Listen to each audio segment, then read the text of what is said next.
In this lesson, we are going to learn how to combine multiple resistors, sort of like we've learned how to combine multiple capacitors in a previous lesson. Conveniently, the equations for combining multiple resistors will look really familiar, but be cautious because there's definitely a difference. A series connection of resistors is that the total resistance in series is equal to R1 plus R2 plus R3 plus R4. That looks like this series of resistors up here matched with this equation right here.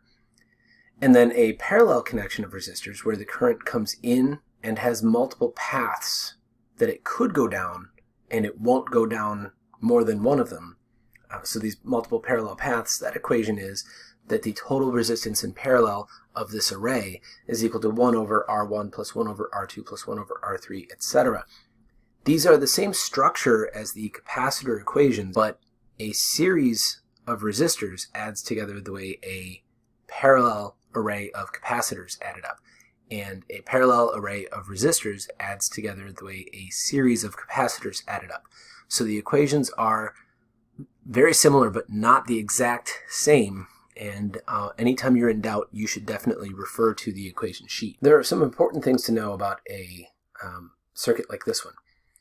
The battery provides the voltage to this circuit. It provides enough potential difference that it will force charges through the circuit. The charges moving through the circuit because of that potential difference is the current. The moving charges are the current, I guess is a better way to say that. Note that the current in this circuit that you're seeing on the screen has no option after it leaves the battery except to go to resistor 1, and then from resistor 1 it can only go to resistor 2. There are no alternate paths it can take. And as the current leaves resistor 2, it then comes back around to the negative side of the battery. If the current must pass through a series of resistors, then each resistor experiences the same amount of current. So current leaving the battery is equal to current in resistor 1 is equal to current in resistor 2.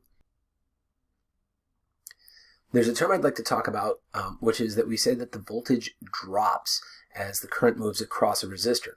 A series of resistors will eventually drop the entire voltage that is provided by the battery. Each resistor will drop part of that voltage proportional to how much resistance to current that particular resistor offers. So the more resistance a component has, the more delta V it drops in that circuit. Let's be clear about that phrase, voltage drop. I'd like you to recall again that we compared the electric potential to an altitude. A circuit is a continuous cycle of charges moving along from the battery through each of the components back to the battery and on again.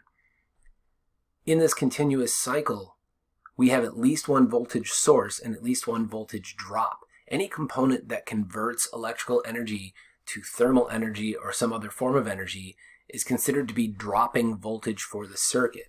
So we would see the voltage source as raising the voltage, and then every resistor along the way, we see it as a drop in that analogous elevation. So from 18 volts to 17 volts is a drop. And then this is all equipotential, so it's 17 volts along this entire wire to here until we hit a new resistor. Now we drop from 17 volts to 5 volts. This resistor dropped 12 volts from 17 to 5. So for calculational purposes, I would say resistor 1 dropped 12 volts in this circuit. Then we have an equipotential line from the end of that resistor to this resistor, and the last 5 volts are dropped by R2. Notice that this resistance, and this resistance together drop a total of 18 volts. That has to be the total amount dropped because that's the amount provided to the circuit by the voltage source. Here we see a parallel array of resistors, and again, the battery provides the voltage to these circuits. The voltage drops across each resistor. A series of resistors will eventually drop the entire voltage provided by the battery, but here there is no series. These are in parallel, which means if we trace from the positive side of the battery through the circuit back to the negative side of the battery, each possible path has to be able to drop the entire amount of voltage that the battery provided. Each parallel path drops the same amount of voltage. In this case, each parallel path will drop all of the voltage, which is like going up one set of stairs but then having two different slides you could choose to come down one or the other. Either one must come back all the way to the bottom. Note that the current has options now in this circuit. The parallel path The current can leave the battery and go through resistor 1 or resistor 2, but not both, in its path back to the negative side of the battery. The amount of current that leaves the battery splits at that junction or intersection right here. So current 1 plus current 2 equal the current that came from the battery. This current does not split evenly. It splits as an inverse proportion to the value of resistance. The lower the resistance in a particular path, the more current that path has. Just as with capacitors, the idea of adding up the resistors in a circuit to evaluate which combinations of resistors could be replaced by a single resistance of different value, I'd like to make sure we're clear about why parallel branches have equivalent voltages. So if I take a look at this simple setup right here, this is a single battery attached to a single resistor. So if this battery is providing a certain amount of voltage, however many volts that is, this is providing the voltage, and only one thing in the circuit is dropping the voltage, this resistor. If I provide a second path that the current can go to, once this battery provides the voltage, this is my high voltage area, and to get back to the negative end of the battery, I can choose either this path or this path.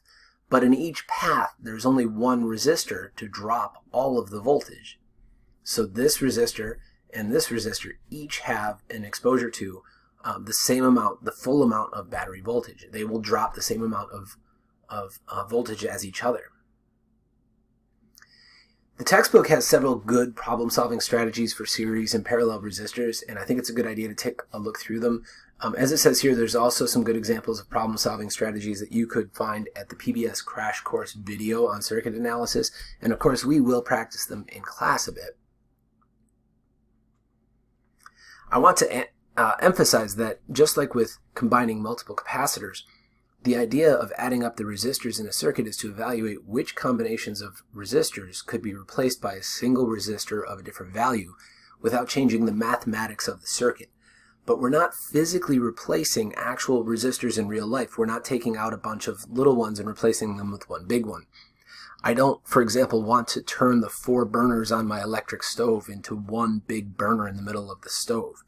But mathematically, I might want to do exactly that in order to perform calculations on the circuit. And of course, I'm sure you recognize this could get super complicated. We don't need to analyze circuits with more than 4 or 5 resistors in them because we're just trying to demonstrate that we can learn how to have you do it. The method is the same even if you are some professional electrician dealing with hundreds or thousands of resistors in a single circuit.